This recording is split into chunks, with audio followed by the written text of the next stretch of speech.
थाना क्राइम ग्वालियर द्वारा कुछ लोग डिजिटल अरेस्ट के केस में 6 आरोपियों को नागदा से गिरफ्तार किया गया है। इसमें ये लोगों के द्वारा अकाउंट बनाकर उसमें पैसा ट्रांसफ़र कराना, उसमें पैसे को कैसे यूज़ करना और किस प्रकार से अकाउंट खुलवाना, ये फर्जी तरीके से ये जो गतिविधियाँ कर रहे थे उसमें ये 6 लोग शामिल पाए गए हैं। तो इनको थाना नागदा उज्जैन से इनको गिरफ्तार किया गया है और उनको आज ही टीम ग्वालियर लेकर आई है। इसमें हम अग्रिम कार्रवाई अभी कर रहे हैं।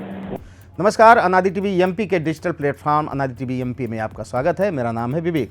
मध्य प्रदेश में भी डिजिटल अरेस्ट और साइबर फ्रॉड के मामले में लगातार बढ़ोतरी हो रही है। अभी ग्वालियर में एक बड़ा मामला सामने आया है जिसमें एक के बाद एक कई खुलासे हो रहे हैं। इस मामले में उज्जैन के नागदा में बंधन बैंक के असिस्टेंट मैनेजर, महिला कैशियर सहित पकड़े गए सभी आरोपियों ने कबूल किया है कि उनके गिरोह का सरगना उदयराज है। इसी को वो कैश निकाल कर देते थे। उदयराज ही कैश को डिजिटल करेंसी में कन्वर्ट कर ठगों तक पहुंचाता था। पता लगा है कि ये ठगों से सीधे संपर्क में हैं।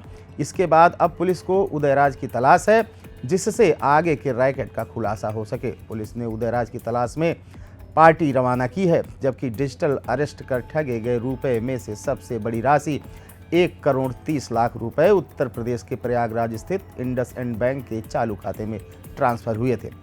सोमवार को पुलिस की एक टीम प्रयागराज के लिए रवाना हुई है। ये अकाउंट शैल फर्म के नाम पर है। पुलिस को पता लगा है कि अकाउंट में ठगी का पैसा आते ही बैंक से ही उसे देश के 8 राज्यों के अलग अलग बैंक खातों में ट्रांसफ़र किया गया है। अब पुलिस को उम्मीद है कि प्रयागराज से इस मामले की बड़ी सफलता मिलेगी। आपको बता दें कि 2 दिन पहले ग्वालियर की एसटीएफ ने नागदा, उज्जैन और रतलाम में दबिश देकर 6 लोगों को पकड़ा है। ग्वालियर में डिजिटल अरेस्ट की घटना में से सिर्फ 10 लाख रुपए इनके अकाउंट में ट्रांसफ़र हुए थे, जिसकी तहकीकात करते हुए जब नागदा बंधन बैंक ग्वालियर पहुंची तो पता लगा कि ग्वालियर का सिर्फ एक ट्रांजैक्शन था, लेकिन उस अकाउंट से लाखों रुपए का ट्रांजैक्शन पिछले कुछ महीनों में हो चुका है। जबकि अकाउंट होल्डर के पास ना तो पासबुक है, ना ही एटीएम कार्ड। उसको इतना पैसा आने का पता भी नहीं है। वो तो सिर्फ सब्जी का ठेला लगाता है। उसे इस अकाउंट को खुलवाने के बदले 5,000 रुपये महीने मिलते थे। उसके घर की आर्थिक हालत बहुत ख़राब है, लेकिन बैंक में वो लखपति है। उसके खातों में लाखों रुपए का लेन देन हो रहा है। ग्वालियर में रामकृष्ण मिशन आश्रम के सचिव स्वामी सुप्रदीप्तानंद को 26 दिन तक डिजिटल अरेस्ट कर ठगे गए 2,53,00,000 रुपए की बंदरबाट देश के कई राज्यों के 50 से ज़्यादा बैंक खातों में ट्रांसफ़र की गई है। पर सबसे बड़ी राशि 1,30,00,000 रुपए उत्तर प्रदेश के प्रयागराज शहर के इंडसइंड बैंक के करंट अकाउंट में गई है। इस खाते के बारे में जब पुलिस ने जानकारी जुटाई तो यह पता लगा कि यह अकाउंट किसी व्यक्ति विशेष का नहीं है, बल्कि सैल कंपनी के नाम पर रजिस्टर्ड है। पुलिस को कंपनी का नाम व पता मिल गया है। वहां पुलिस की टीम पहुंच गई है। अब पुलिस को पता लगा है कि इंडसइंड बैंक में पहुंचे 1,30,00,000 रुपए को ठगों ने तत्काल अन्य 8 राज्यों के बैंक अकाउंट में ऑनलाइन ट्रांसफ़र किया है।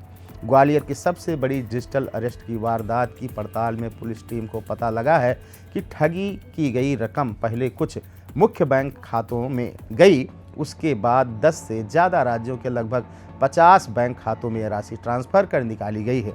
देश के मणिपुर, केरल, उत्तराखंड, असम, मध्य प्रदेश, उत्तर प्रदेश, महाराष्ट्र, राजस्थान, दिल्ली, पश्चिम बंगाल के बैंक खातों की तलाश में अब ग्वालियर पुलिस, क्राइम ब्रांच व साइबर एक्सपर्ट की टीम लग गई है। वाकई में आजकल जालसाज इतने शातिर हो गए हैं कि कब किसे डिजिटल अरेस्ट का शिकार बना लें, किसी को पता नहीं। ऐसे में सतर्क रहने की ज़रूरत है ताकि इस तरह के साइबर फ्रॉड से बचा जा सके। ऐसी खबरों के लिए आप जुड़े रहें अनादि टीवी एमपी के साथ।